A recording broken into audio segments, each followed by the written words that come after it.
بسم اللہ الرحمن الرحیم۔ باب رفع العلم و ظہور الجہل۔ امام بخاری رحمۃ اللہ علیہ نے باب فضل من علم و علم کے بعد باب قائم کیا کہ علم کب اٹھایا جائے گا اور جہل کب ظاہر ہوگا۔ گویا علم کا اٹھائے جانے اور جہل کے پھیل جانے کے بارے میں یہ بیان ہے۔ اب امام بخاری علم و علمہ کے بعد یہ باب لا کر یہ بتانا چاہتے ہیں جس وقت علم و علمہ میں کمزوری آئے گی تو سمجھ جانا چاہیے کہ آپ کے علم کے اٹھنے کا وقت آ گیا، تو آپ پر لازم ہے کہ آپ فوراً علم و علمہ کے سلسلے کو جاری و ساری کریں، اور جو بھی چاہتے ہیں تحفظ علم نبوت ان پر یہ لازم ہے کہ وہ علم و علمہ کے شعبے کے ساتھ اپنے آپ کو جوڑیں۔ اسی لیے امام بخاری علیہ الرحمہ نے علم و علمہ کے بعد اس بات کو لا کر سمجھانا چاہتے ہیں کہ آپ لوگ اس کی طرف توجہ دیں۔ چنانچہ ربیعہ کی بات نقل کرتے ہیں، چاہیے ہر ایک کو لا ينبغی لأحد عنده شیء من العلم ان یضیع نفسہ، فرمایا جس انسان کے پاس علم کا تھوڑا سا حصہ بھی ہو چاہیے اس حصے کو پہنچانے میں وہ اپنے آپ کو کھپا دے۔ یعنی جس انسان کو اللہ تعالی علم عطا کیے ہوں اس پر لازم ہے کہ وہ دو طرح کی محنت کرے۔ ایک محنت ہے طالبین کے طلب کو پہنچانے کے لیے وہ اپنے آپ کو لگا دے، اور دوسرا یہ ہے بے طلبوں میں اس علم کو لے جا کر پہنچا دے۔ طالبین کو علم کلی عطا کیا جائے گا اور بے طلبوں کو علم لازمی عطا کیا جائے گا، دونوں میں فرق ہے۔ جیسے آپ حضرات طلبہ ہیں، طلبہ عزیز کے سامنے پوری باتیں آئیں گی، جتنی باتیں شریعت سے متعلق ہیں ان تمام باتوں کی تشریح و توضیح من وعن کلیتاً آپ حضرات کے سامنے بتائی جائے گی۔ لیکن جس وقت نمبر آئے گا بے طلبوں کا تو بے طلبی کو مد نظر رکھ کر، اس کی ضرورت کو مد نظر رکھ کر، اس کی حاجت کے مطابق جو علم فرائض ہے اس کو عطا کریں گے۔ ہم ان کو علم تفصیلات نہیں عطا کریں گے، علم اجمال عطا کریں گے۔ تو اس کو یہاں پر بیان کیا۔ چنانچہ روایت نقل کرتے ہیں امام بخاری، آپ علیہ الصلاۃ والسلام نے فرمایا کہ ان من اشراط الساعہ، قیامت کے علامتوں میں سے ایک علامت یہ ہے کہ علم اٹھا لیا جائے گا علماء کی وفات سے۔ ان یرفع العلم، فرمایا ان یرفع العلم، علم اٹھا لیا جائے گا۔ ان یرفع العلم نیچے لکھا ہوا ہے بموت العلماء، یعنی پتہ چلا علماء کی وفات معلم کی وفات ہے۔ معلم کی وفات متعلم کی وہ بے حسی اور نادانی کو بڑھا دیتی ہے، یعنی متعلم کو نابود کر دیتی ہے۔ جب متعلم نہیں رہے گا تو پھر دن بدن غفلت بڑھتی جائے گی اور شرارتیں بڑھتی چلی جائیں گی۔ تو یہ لازمی نتیجہ ہے، بے پڑھنا پڑھانا آپ چھوڑ دیجئے، پھر آوارہ گردی ہو جاتی ہے۔ اسی لیے وہ مدارس، جن مدارس میں اوقات کے اعتبار سے تعلیم و تعلم کا نظام نہیں ہوتا، ان مدارس میں شرارتیں بھی بڑھ جاتی ہیں۔ جب تک آپ بچوں کو، طلباء کو پابند رکھو گے، یعنی تمام اوقات کو محبوس رکھو گے، مشغول رکھو گے، تو بیکار کاموں سے وہ بچے بچیں گے۔ اگر آپ بیکار وقت دو گے تو بیکاری گناہوں کا دروازہ کھول دیتی ہے۔ تو آپ جتنا بزی رکھو گے، جتنا مصروف رکھو گے، جیسے کہا جاتا ہے بھئی ہمیں کھجانے کے لیے بھی وقت نہیں ملتا، تو اتنی مصروفیت انسان کو گناہوں سے بچا لیتی ہے۔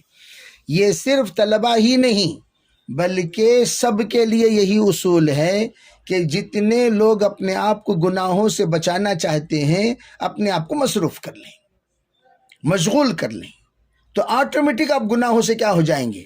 محفوظ ہو جائیں گے، بچ جائیں گے۔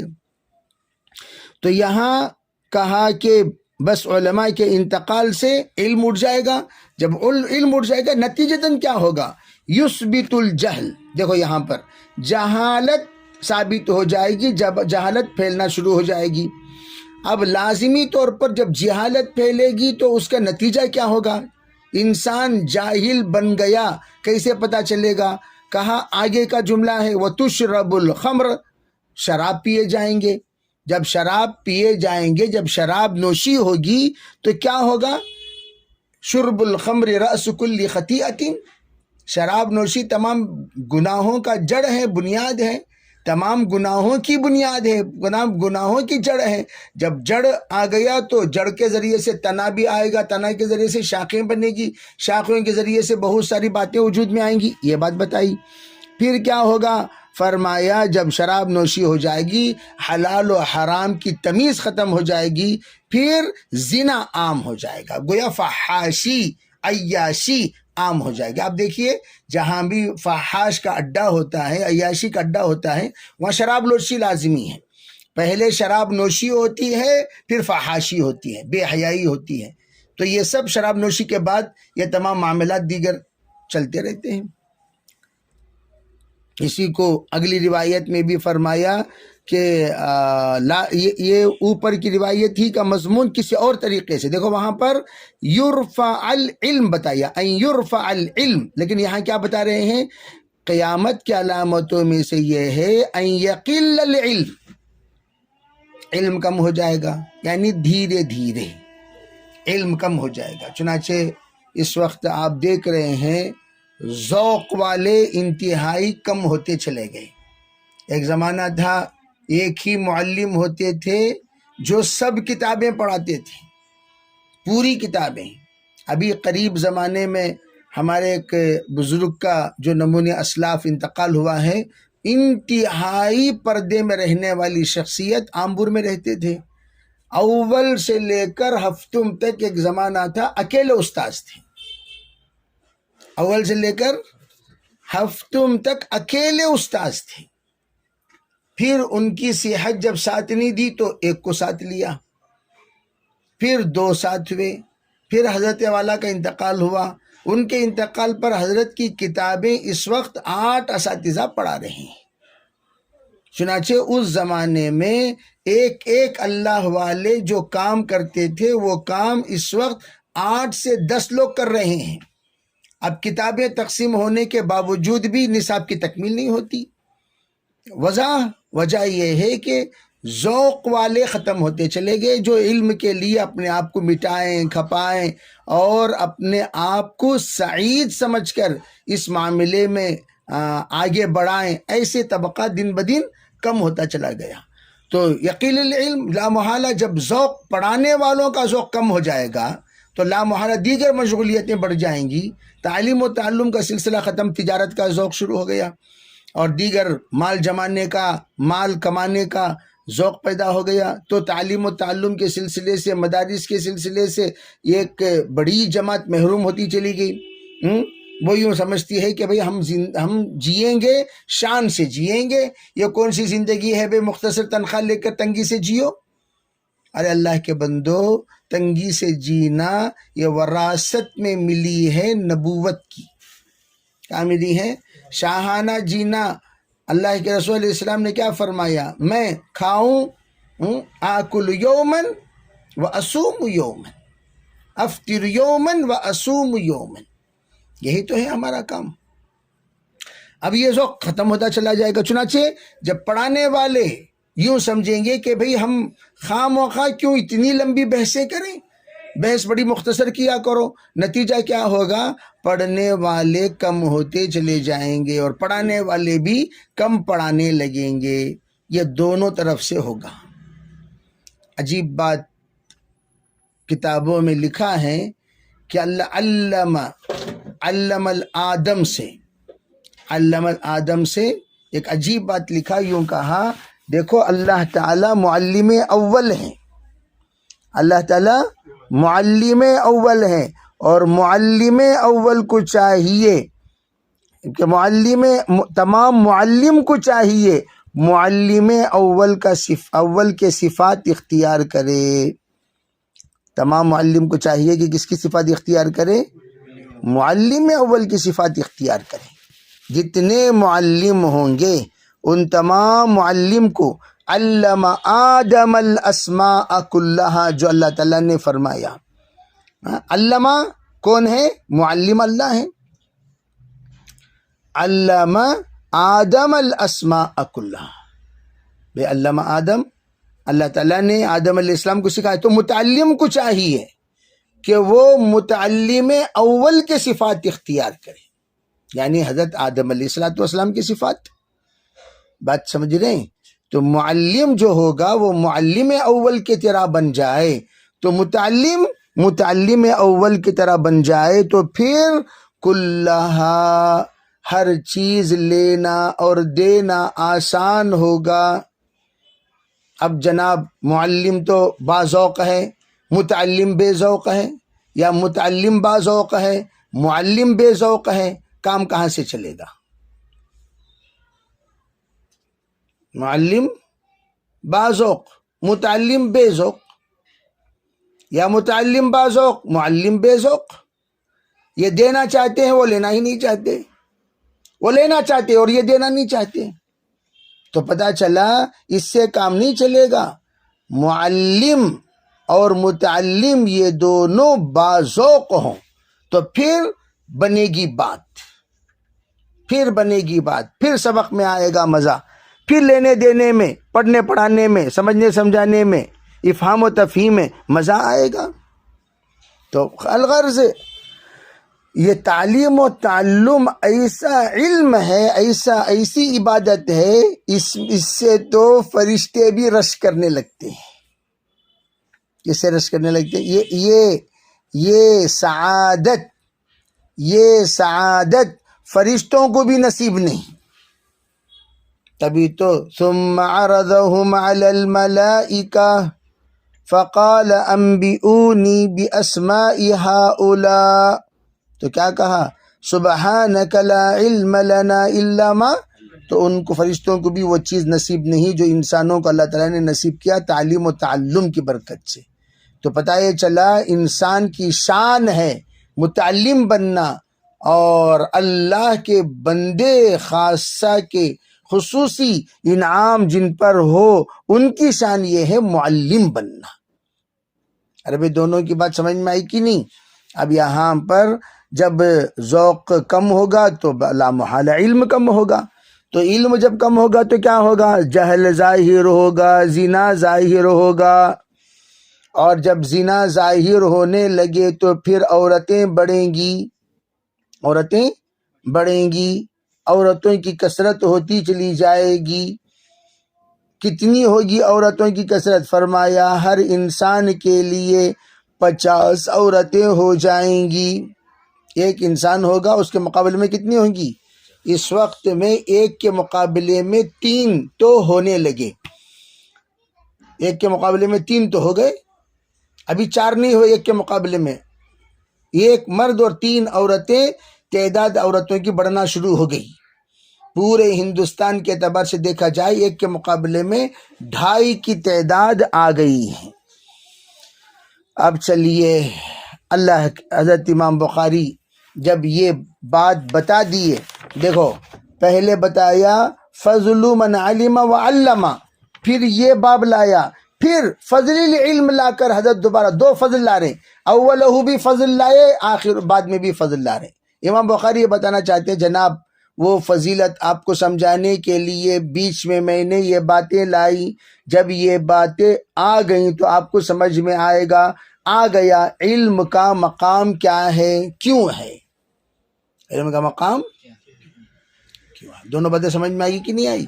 تو اسی لیے حضرت امام بخاری پہلے بھی فضل لا رہے ہیں، بعد میں بھی فضل لا رہے ہیں، لا کر حضرت سمجھانا چاہتے ہیں سنو بھائی، علم کی فضیلت اسی لیے ہے کہ اللہ کے رسول علیہ الصلاۃ والسلام نے اس کی فضیلت بیان کرتے ہوئے فرمایا، میں نے سنا ابن عمر کہتے ہیں اللہ کے رسول علیہ السلام سے یوں کہتے ہوئے، میں سو رہا تھا، کسی بندے نے برتن میں دودھ لایا، میں نے پیا، میں پیتے جب میں نے دیکھا کہ میرے پورے ہاتھ سے دودھ بھر کر بہہ رہا ہے، بھائی جب پینے لگتے ہیں تو ہاتھوں سے بھی کیا بہہ رہا ہے؟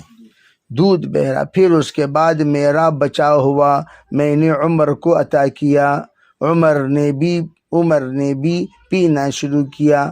فرمانے لگے اللہ کے رسول، یہ جو آپ نے دیکھا اس کی تعبیر کیا ہے؟ فرمایا علم ہے، علم نبوت، لو کان بعد نبی لکان عمر، علم نبوت، علم نبوت یہ بہت بڑا علم ہے، تمام علوم پر اس کا مقام اعلیٰ و افضل ہے، ارفع ہے۔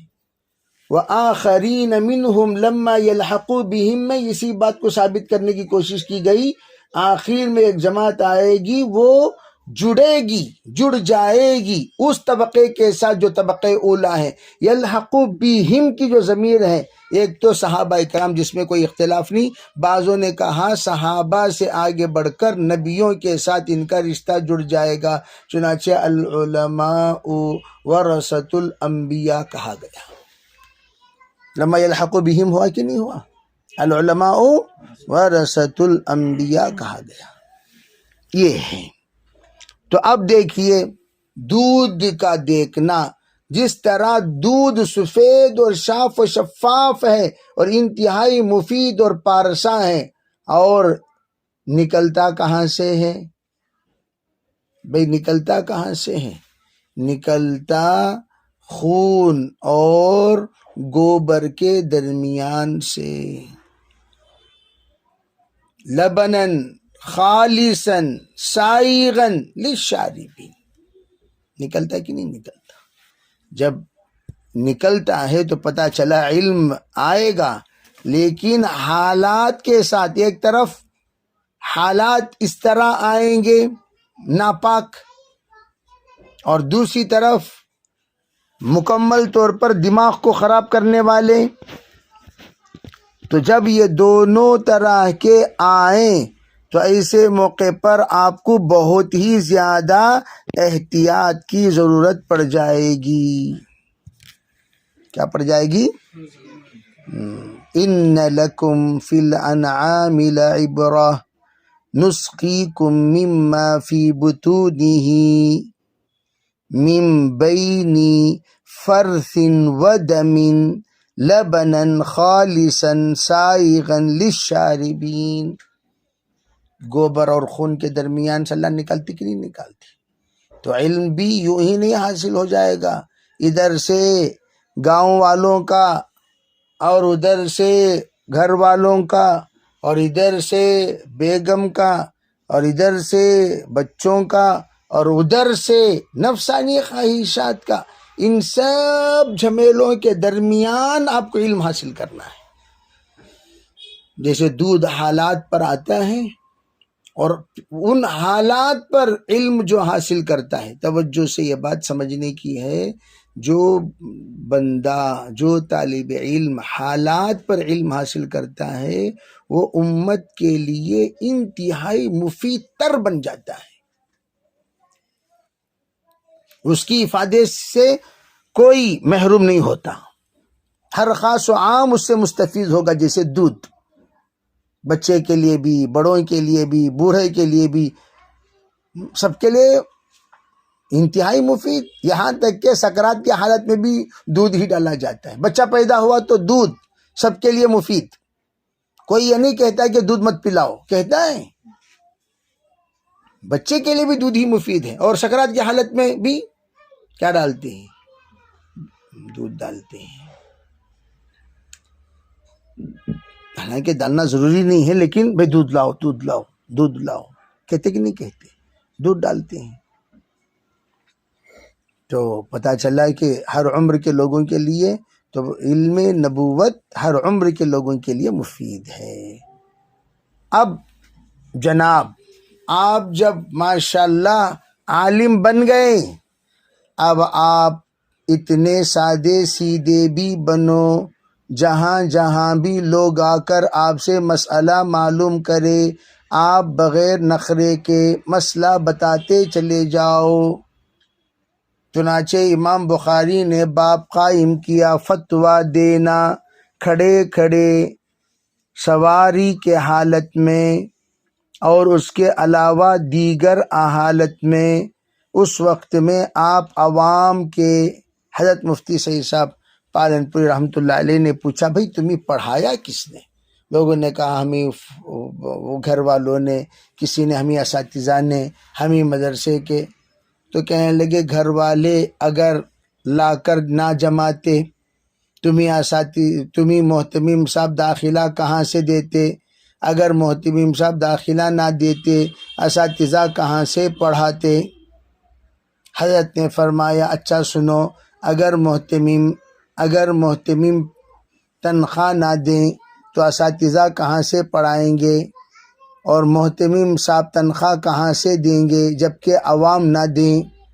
تو پتہ یہ چلا آپ کے پڑھائی میں سب سے بڑا حصہ عوام کا ہے، معاونین کا ہے، ان کا تعاون ہوا، مدرسہ بنا، مدرسے میں کھانا پکا، مدرسے میں پیسہ جمع، پھر اس کے بعد طلباء کو دعوت دی گئی، اساتذہ کو بلایا گیا، طلباء سے کہا گیا تمہیں کھانا یہاں ملے گا، اساتذہ سے کہا گیا تمہیں تنخواہ یہاں سے ملے گی۔ تو اصل معاونین تو عوام ہوئے۔ تو جنہوں نے تمہیں پڑھایا وہ عوام الناس ہیں۔ جب عوام الناس نے پڑھایا تو عوام الناس کے لیے مفید بنو۔ پڑھایا عوام الناس نے، دکان کھول لے کر بیٹھ گئے۔ پڑھایا عوام الناس نے، حضرت والا عوام سے ملنے کو تیار نہیں۔ پڑھایا عوام الناس نے، حضرت والا عوام الناس سے چڑچڑاہٹ چڑچڑ ہو رہے ہیں۔ پڑھایا عوام الناس سے اور یہ کسی کو فائدہ پہنچانے کو تیار نہیں ہو رہے، چڑ۔ ارے بھئی سمجھ رہے نے؟ تو حضرت نے کیا باب قائم کیا؟ باب الفتیا وهو واقف على ظہر الدابہ او غیرہا۔ چنانچہ کہتے ہیں سرکار دو عالم صلی اللہ علیہ وسلم حجۃ الوداع کے موقع پر مینا میں تھے، لوگ آتے گئے سوال کرتے گئے، ایک آدمی آیا کہنے لگا حضور جی، فرمایا لم اشعر فحلقت، حضور بے خیالی میں سر منڈھا دیا، قربانی دینے سے پہلے ہونا تو چاہیے تھا قربانی دوں بعد میں سر منڈاؤں، غلطی ہو گئی سرکار، کروں کیا؟ فرمانے لگے کوئی حرج نہیں، جا کے قربانی دے دے، پہلا حج ہے، پہلے جو بھی آتے ہیں اس طرح کی غلطیاں ان سے ہو جاتی ہیں، اللہ پہلے کرنے والوں کی ان غلطیوں کو معاف کر دیتا ہے، جا۔ دوسرا یا حضور جی مجھے بھی خیال نہیں سو قربانی دے دیا حضور رمی جمرات سے پہلے۔ اچھا اسی طرح تم بھی؟ کہا جی جا کر رمی جمرات کر، کوئی حرج نہیں۔ پھر آیا کسی نے کہنے لگا حضور یہ میں نے پہلے کر دیا، حضور یہ میں نے بعد میں کر دیا۔ سرکار ہر ایک کے جواب میں کہتے گئے افعل ولا حرج، افعل ولا حرج، یہ پہلا حج ہے۔ پھر آپ نے فرمایا خذوا عنی مناسککم، پہلی بار میں تھا، میں نے آپ لوگوں سے کی غلطیوں کو درگزر کرتا رہا، اللہ سے معذرت چاہتا رہا، بعد کے مرتبہ میں نہیں رہوں گا۔ شرافت سے جتنے بھی لوگ یہاں موجود ہیں صحیح ڈھنگ سے مجھ سے فرائض حج سیکھ لینا۔ کیا کہا؟ فرائض حج کیا سیکھ لینا؟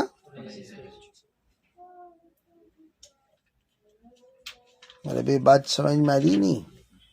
کیا سیکھ لینا؟ کم لوڈ کرنا ضروری ہے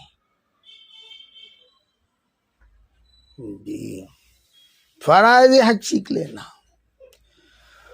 حضرت اللہ اکبر، امام بخاری نے کیا پیارا نظام میں ترتیب بنایا۔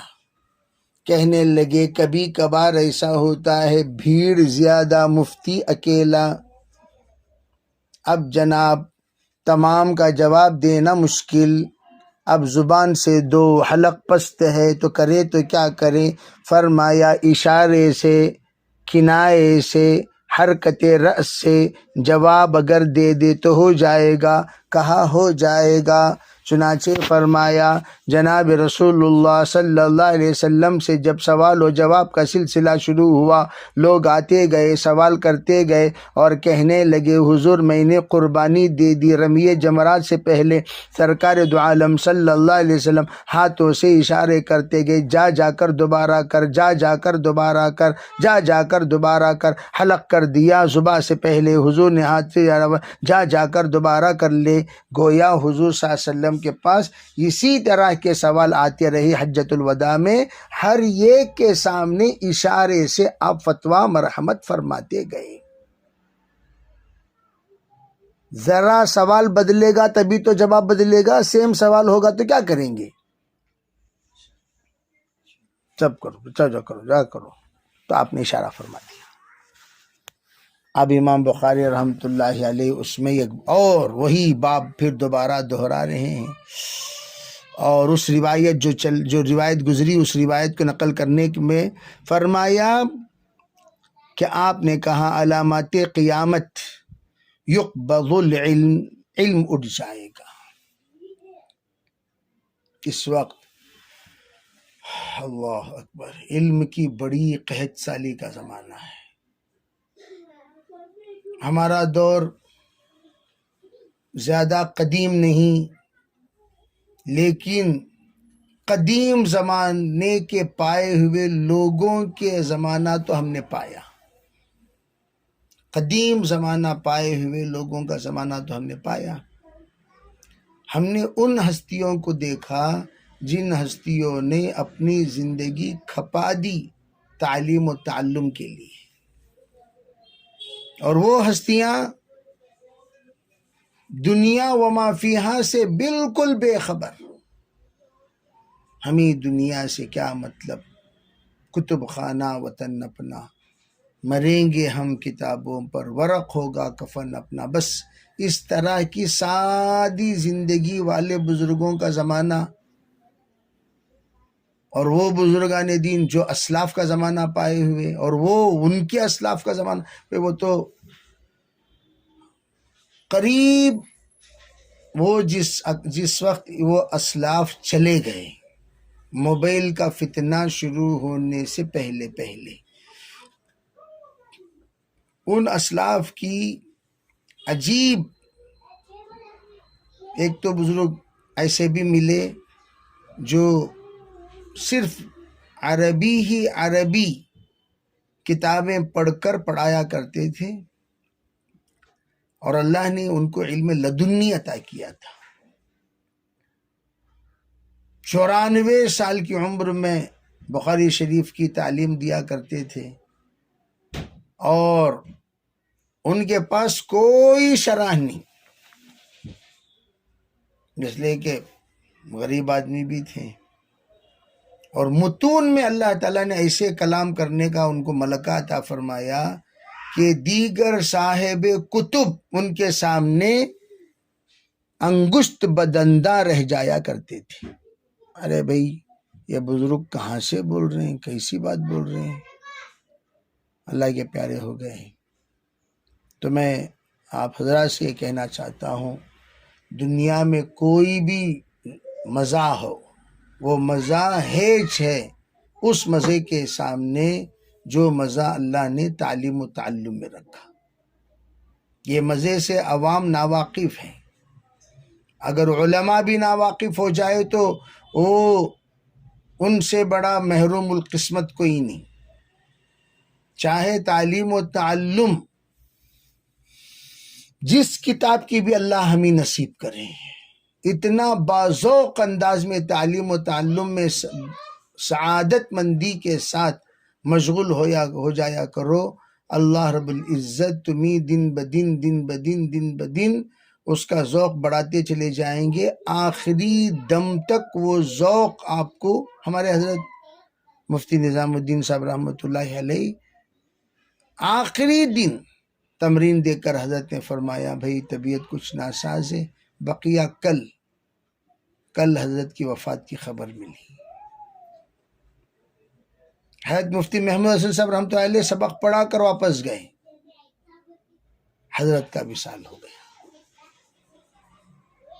حضرت انور شاہ کشمیر رحمۃ اللہ علیہ کتاب کا مطالعہ کرتے رہے، اسی حالت میں حضرت کا وصال ہو گیا۔ آپ اٹھا کر دیکھیں، جو باذوق لوگ ہوتے ہیں اسی ذوق میں دنیا سے رخصت ہو جاتے ہیں، ان کے اس کے علاوہ کوئی ذوق نہیں ہے، کوئی شوق نہیں ہے۔ اب اندازہ لگاؤ، جو اس حال میں اللہ کا پیارا ہوا ہو، جو اللہ کا علم حاصل کرتے کرتے گیا ہو، اس کا اللہ کے یہاں کیا مقام ہو، کوئی اندازہ لگا سکتے ہیں؟ عبادتیں اس کے سامنے کچھ نہیں ہیں، جو کام وہ کر کے چلے گئے۔ فقیہ واحد اشد علی الشیطان من الف عابد۔ اب شیطان کتنا ان کی وفات پر جشن منایا ہوگا۔ ایک ہم بھی ہیں بے ذوق، اس وقت بے ذوق ہو گئے ہیں، ذوق ہمارا بدل گیا، کوئی اور ذوق بدل گیا۔ مجھے کبھی کبھار حیرت ہوتی ہے کہ بعض مدارس میں علمی ماحول ہی نہیں بنتا، علمی ماحول ہی نہیں بنتا، نہ طلبہ میں بنتا ہے نہ اساتذہ میں بنتا ہے علمی ماحول۔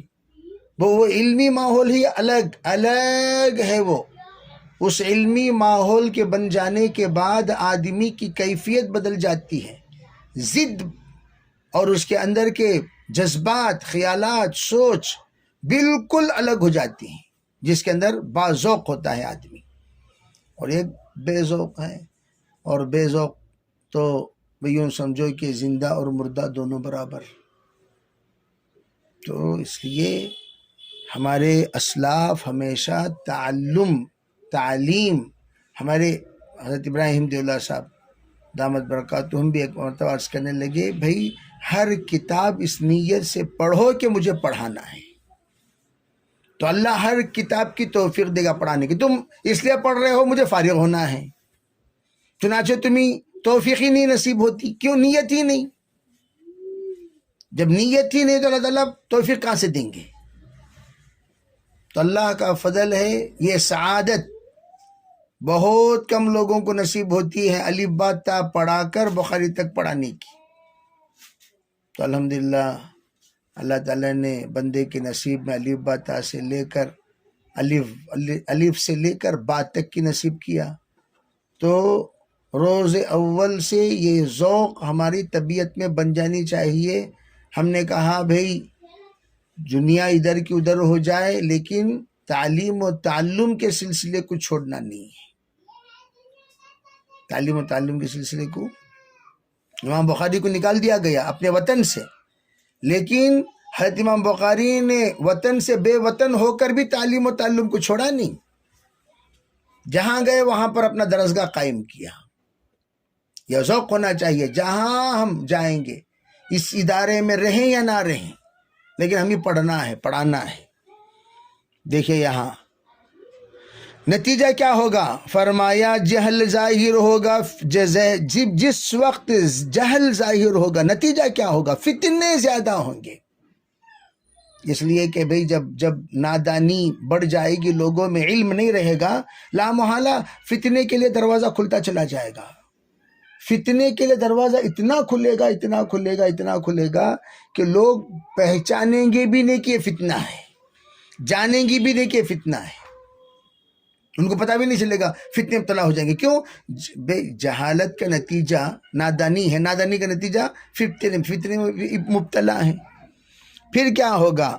فرمایا فتنہ بڑھتے بڑھتے لوگ آپس میں ایک دوسرے کے قاتل بن جائیں گے۔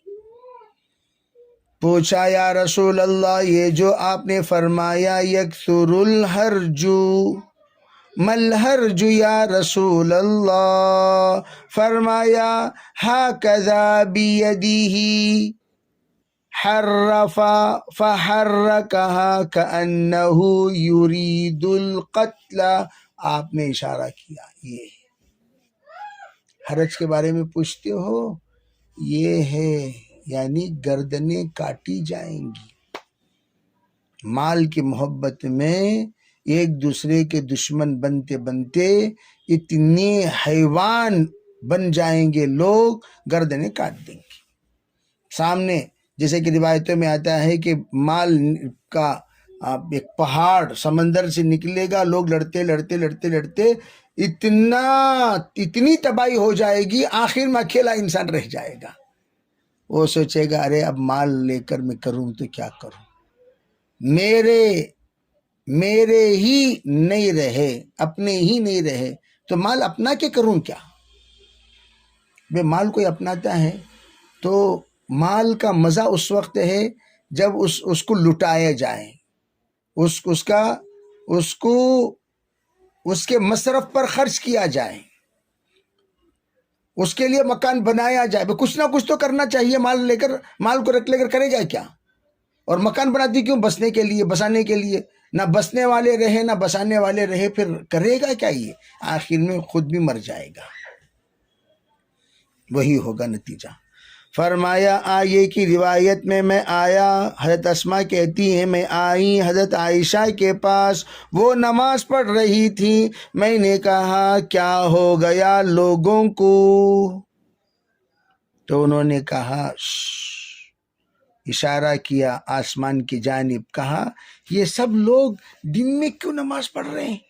اتنی لمبی لمبی نماز کیوں پڑھ رہے ہیں؟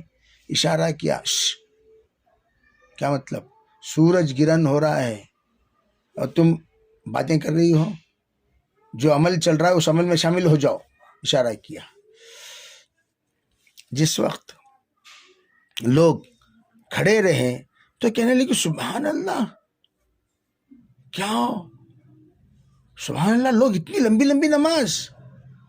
فرمائے ارے یہ تو آیت ہے، اللہ کی نشانی ہے، سورج گرہن ہو جانا۔ اشارہ کیا اللہ کی طرف متوجہ ہونے کا وقت ہے، اپنے سر سے اشارہ کیا، خاموش۔ فرمائے لگی کہ میں کھڑی ہو کر نماز پڑھنے لگی، یہاں تک کہ مجھے غشی طاری ہو گئی، اتنی لمبی نماز سرکار نے پڑھائی۔ میں اپنے جعلت اصب علی رأس الماء، میں اپنے سر پر پانی بہانا شروع کر دیا۔ سرکار دو عالم صلی اللہ علیہ وسلم کو اسی غشی کی حالت میں دیکھ رہی ہوں، سن رہی ہوں۔ سرکار نے اللہ کی حمد و ثنا بیان کرنے کے بعد فرمایا ما من شیء لم اکن اریتہ الا رأیتہ فی مقامی ھذا، جو کچھ بھی مجھے خواب میں دکھایا گیا وہ سب میں نے بیداری کے حالت میں دیکھ لیا، اسی جگہ پر کھڑے کھڑے۔ یعنی معراج میں دکھائے، 2 مرتبہ حضور صلی اللہ علیہ وسلم کے معراج بیداری میں بھی ہوا، خواب میں بھی ہوا، خواب میں 2 مرتبہ ہوا، تو اس کی طرف اشارہ ہے۔ خواب میں جو 2 مرتبہ ہوا تھا نا معراج، اس کو میں نے اس وقت صلاۃ الخسوف میں دیکھ لیا، جنت کو بھی جہنم کو بھی دیکھ لیا، حتی الجنت والنار۔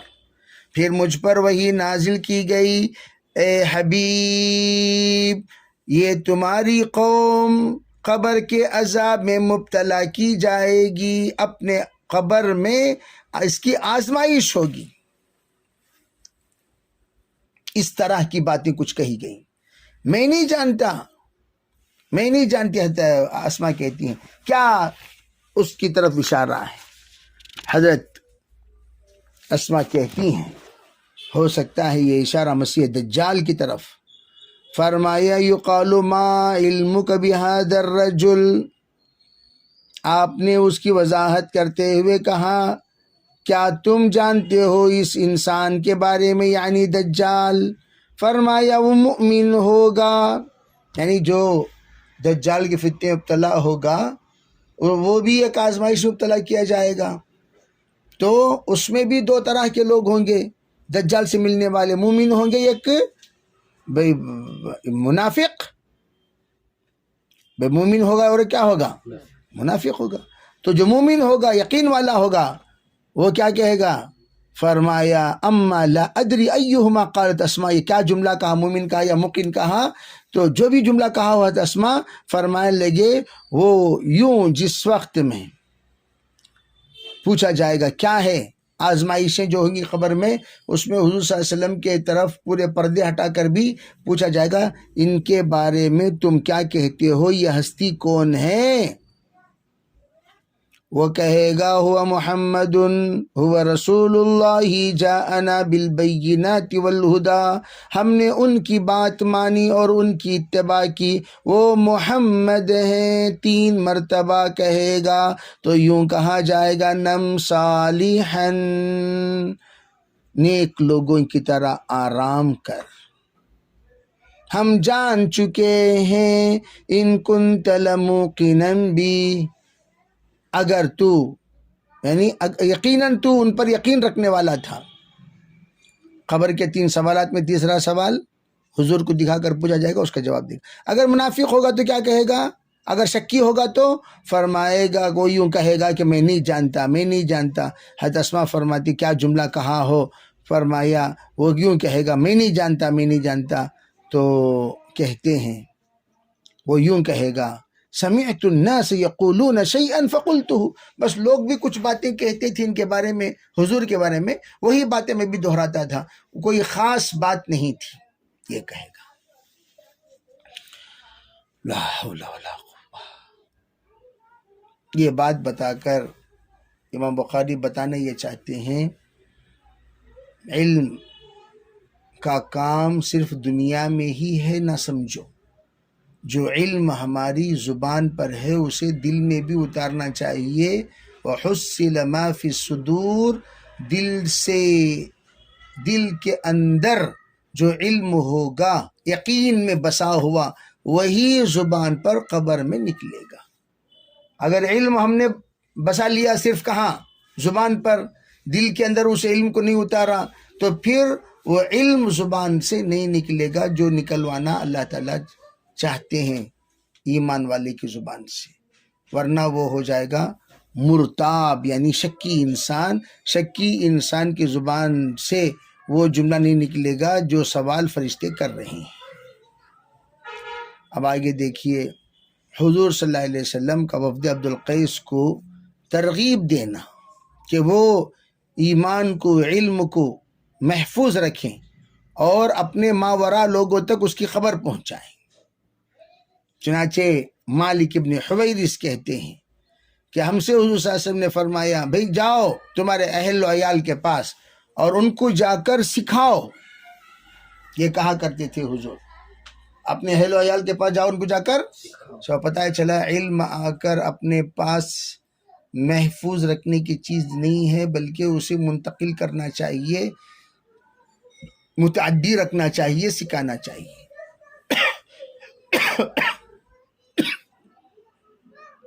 چنانچہ کہتے ہیں کہ وفد عبدالقیس جب آئے حضور کی خدمت میں، آپ نے پوچھا بھی کون ہیں؟ کہا جی ربیعہ کے قبیلے والے ہیں۔ کہا اچھا، بہت خوب بہت خوب، مرحبا مرحبا، غیر خزایا ولا ندامہ، نہ نقصان ہے نہ ندامت ہے، تشریف لائیے، اہلاً و سہلاً۔ فرمانے لگے حضور ہم تو آ رہے ہیں بہت دور کے سفر سے، ہمارے اور تمہارے درمیان ایک کفار کا محلہ مضر پڑتا ہے، ہم نہیں آ سکتے آپ کے پاس سوائے شہر حرام میں، ہمیں حکم دے دیجئے تاکہ ہم جا کر ماورا لوگوں کو خبر دے دیں اور اس کے ذریعے سے ہم جنت میں داخل ہو جائیں۔ چنانچہ حضور نے 4 کا حکم دیا، 4 چیزوں سے منع کیا، کہا ایمان لے آؤ صرف اللہ پر، فرمایا جانتے ہو ایمان کیا ہے؟ وحدہ لا شریک پر. کہا اللہ و رسول جانے. کہا شہادت اللہ الہ الا اللہ وان محمد رسول اللہ واقام الصلاۃ وایتاء الزکاۃ وصوم رمضان وتعطوا الخمس من المغنم. تمہارا علاقہ غنیمت کا علاقہ ہے، غنیمت کا مال خوب نکلتا ہے، مال غنیمت، خزانے. تو جب بھی خزانے نکلے 5واں حصہ اللہ کے نام پر دے دیا کرو.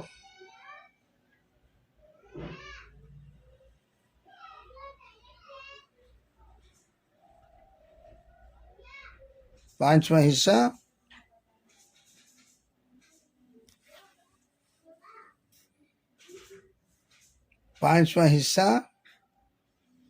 اللہ کے نام پر دے دیا کرو.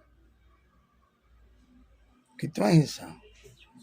ارے وہ خمس ہے نہیں، اللہ کے نام پر دے دیا کرو.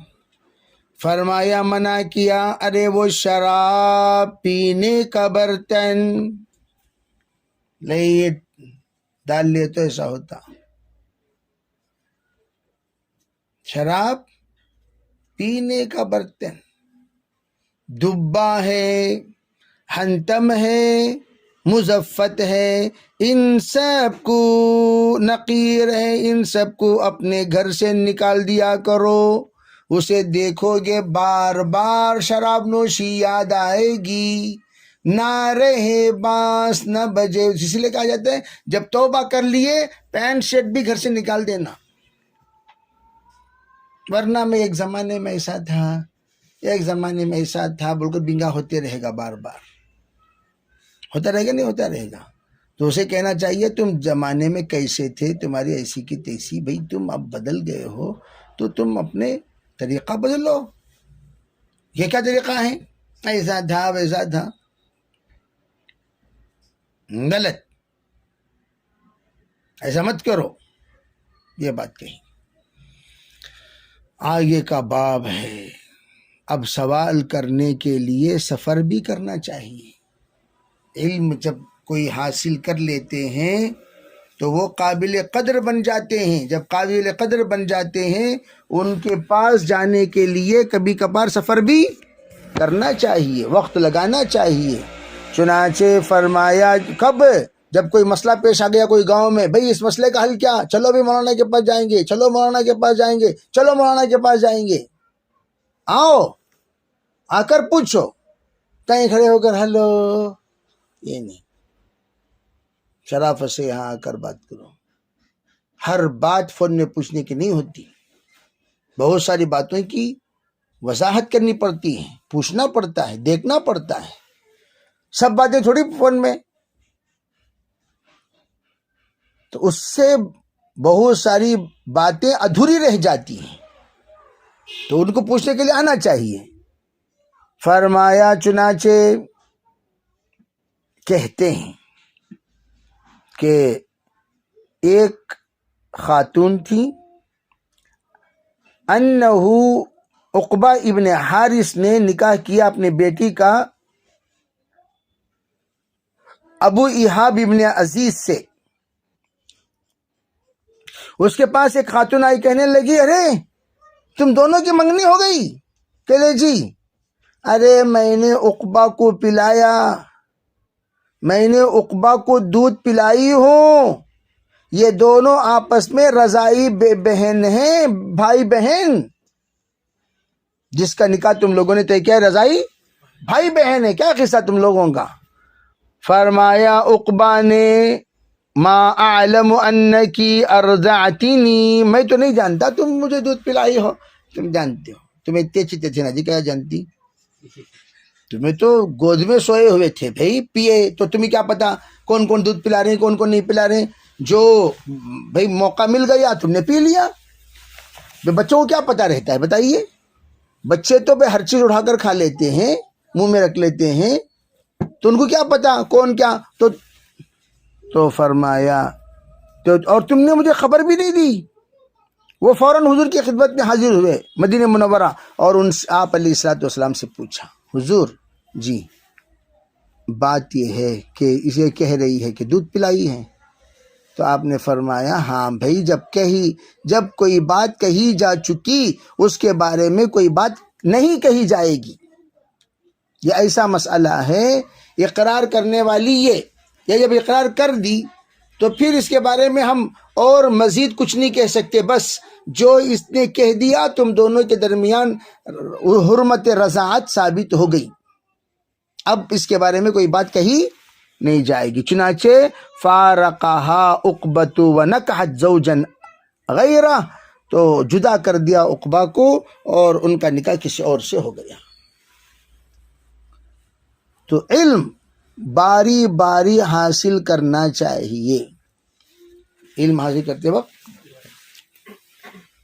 اگر کوئی کسی کام سے باہر چلا گیا، نہیں آ سکا، نہیں رہ سکا، تو کیا کریں؟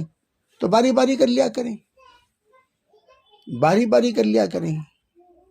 ان کی بھئی جو کسی بندے کے پڑھائی میں معاون بن کر بیچارہ باہر ملازمت کر رہا ہے، کہہ دیں جناب آپ شام کو آنے کے بعد آج کا علم میں آپ کو سکھا دوں گا، کل آپ پڑھنے بیٹھ جانا، میں کام کو جاؤں گا، پھر آنے کے بعد آپ مجھے سکھا دینا. بعض مرتبہ بعض لوگوں کو کوئی بات یاد رہتی ہی نہیں، تو وہ کہہ دیتے کام کرو بھائی، میرا پڑھنے سے مجھے یاد ہی نہیں رہتا، تم ہی پڑھ لو اور میں ملازمت کرتا رہوں گا، شام کو جب آ جاؤ تو کچھ سنا دینا، کچھ بتا دینا. تو اس طرح صحابہ اکرام کا آپس میں معمول ہوا کرتا تھا. صحابہ کی تو بڑی عمر کے صحابہ حضور کی خدمت میں رہ کر سیکھتے تھے. بعض لوگ اپنے معاش کے تلاش میں جاتے تھے اور اس میں باقاعدہ اپنا علم دوست کا حصہ رکھتے تھے، جو بھی کماتے تھے اس کا علم دوست کا کیا ہوتا تھا. چنانچہ کہنے لگے، فرمایا کہ ہم لوگ باری باری حضور کی خدمت میں رہا کرتے تھے اور رہتے تھے ہم اوالی مدینہ میں. فرمایا ینزل یومن و انزل یومن، کبھی وہ میرے دوست انصار جو بنو امیہ ابن زید، وہ ایک مرتبہ باری میں رہتے، کبھی میں رہتا.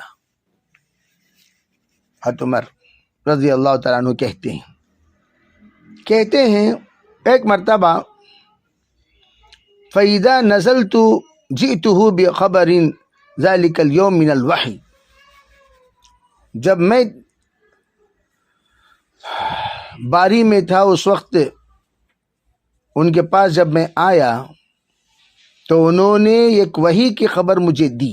میں اس وقت میں ملازمت، یعنی میری ذمہ داری تھی معاش کی اور ان کی ذمہ داری تھی طالب علم کی. تو انہوں نے فَإِذَا نَزَلَ فَعَلَ مِثْلَ ذَلِكَ، جب کوئی آیت نازل جب وہ آیت نازل ہوئی تو اسی پر عمل ہوا. تو فَنَزَلَ صاحبی الانصار یوم نوبتہ فَضَرَبَ بَابِي ضَرْبًا شَدِيدًا، ایک دن ہمارے جو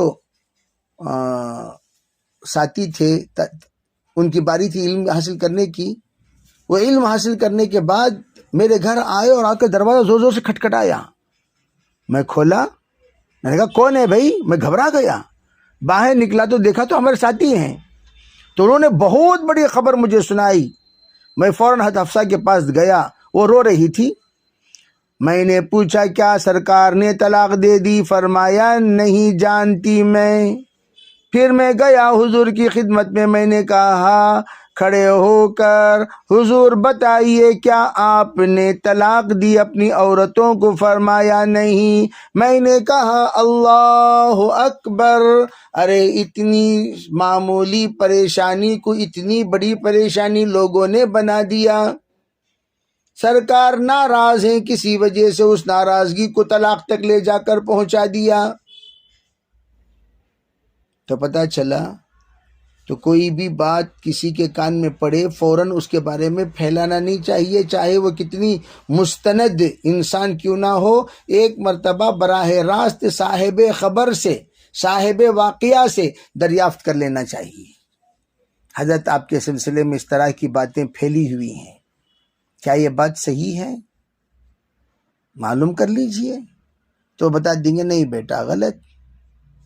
لوگوں نے اس طرح کا ایک الزام لگا رکھا ہے تاکہ نفرتیں پیدا ہو جائیں دلوں میں، تو اس لیے آپ اس بات کی طرف زیادہ توجہ نہ دیں، کہہ دی جائے گی۔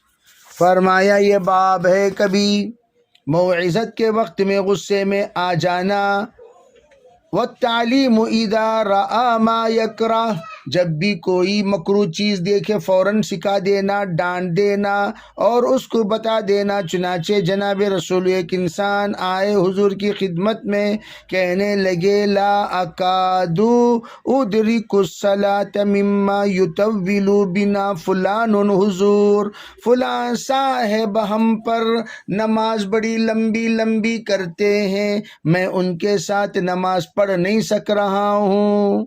شکایت تھی معاذ بن جبل کی۔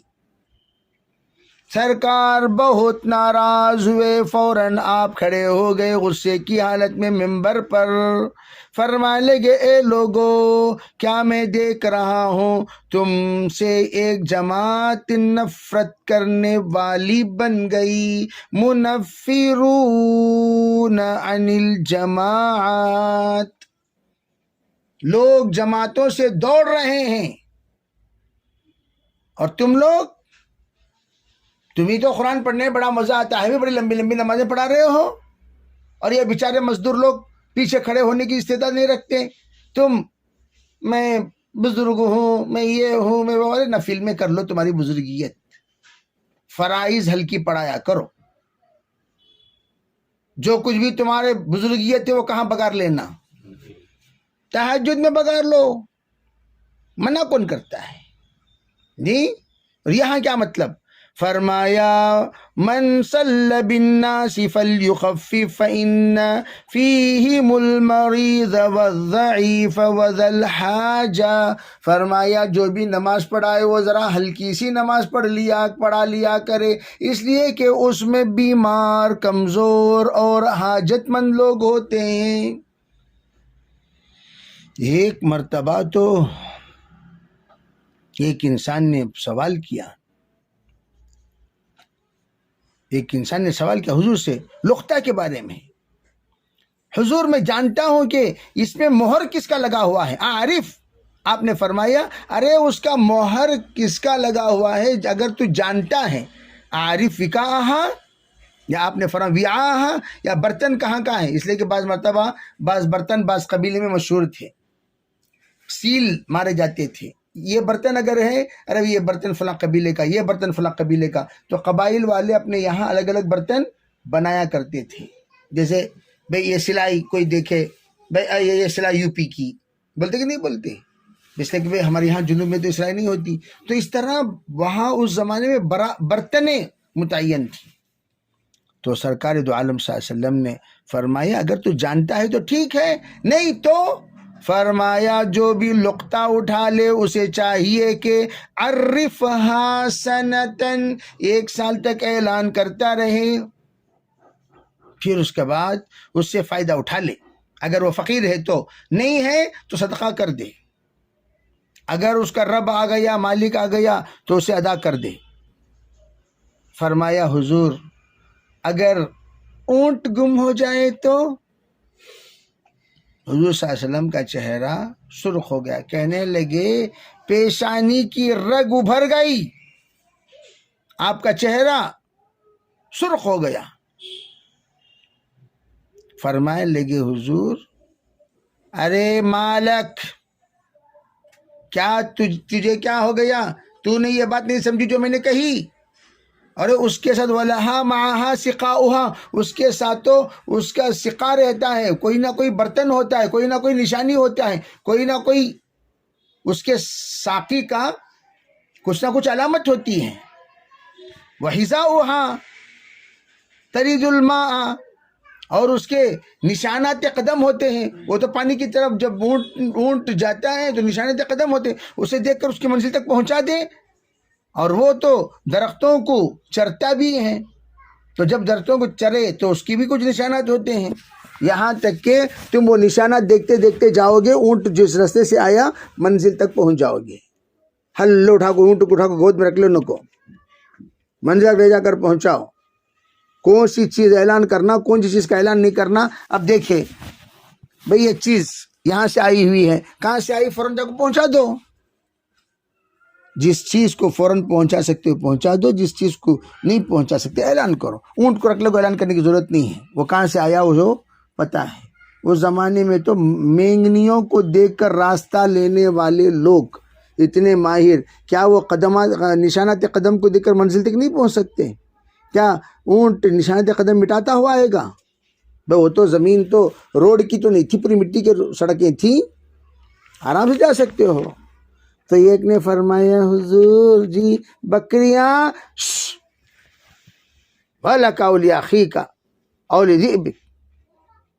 آپ ناراضگی کے ساتھ جواب دیا، اچھا بکریاں رکھ لے جا، تیرے بھائی رکھ لیں دے، نہیں تو اس کو بھیڑیے کے حوالے کر دے. آپ کا یہ جواب غصے میں تھا. آپ کا یہ جواب کیا مطلب؟ تمہارا سوال کرنی نہ ترتیبی سمجھنی. بکریاں آئی تو کہاں سے آئیں، کدھر سے آئی؟ بھئی بکریاں کون سے ریوڑ سے آئیں پوچھ لے تو معلوم ہو جاتا. اسے آ کر اب تم کیا کرو گے؟ نہیں سے پوچھ بکریاں، حضرت مرغیاں، جی مرغیاں، حضرت انڈے، پھر انڈے، سب کا جواب دیتے رہوں گا میں. فرمایا یہ جواب آپ نے اس لیے دیا، فرمایا آپ کا مراد یہ تھا ارے بھئی اس کے مالک تک جا کر پہنچاؤ اگر ظاہر ہے تو، اگر نہیں ہے تو پھر لقطہ جس نے اٹھایا وہ جیسا کہ 1 سال کی بات بتائی گئی رکھ لو، اسے آ کر اس طرح کی حرکتیں مت کرو. یہ آپ نے فرمایا.